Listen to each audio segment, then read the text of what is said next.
Donald Glover did a great job with all of his art. Yeah. Right? But especially in Atlanta, there'll be this show that doesn't even really have the normal cast, but it's a show that reaches or touches on a topic that may be taboo in some senses, or there are conversations that needed to be had. Yeah. You were the focal point of Rich Wigga, Poor Wigga was actually the name of the episode. Yeah. And, you know, in the episode, guy comes to the high school and he says, okay, I'll pay the scholarships or tuitions of the people who are black. And you have to go prove that you are black. Yeah. Was there anything like throughout that filming or the conversations about that episode that truly resonated with you because of your experiences? Yeah, I think there's aspects of that episode. I think the episode was flipped for me, so I was always resonated with my black side. Yeah, it's flipped. Yeah, I think that struggle of like trying to define who you are as a person. And I actually went to school off of a first-generation African-American scholarship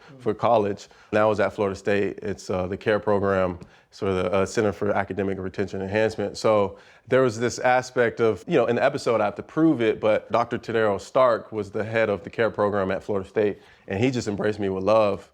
That episode was like the epitome of my life of, you know, what table do I sit down at, you know, being mixed, trying to figure out where my life is headed. And the character, Aaron, there's this thing mixed people go through is identity foreclosure. So when you're mixed, you feel like you have to foreclose on a side of you to fit in. And I think my character for Aaron, he foreclosed on his black side until it benefited him.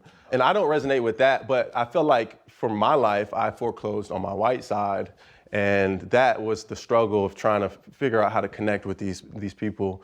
And even being raised by a white mom, you're like, you know, there's a disconnect with that. So yeah, I think that episode was cathartic, and that episode found me in a weird position in my life where, you know, I'm just chasing acting stuff, and Donald just wrote it. Hold up, limitless, niggas to me, pinning it.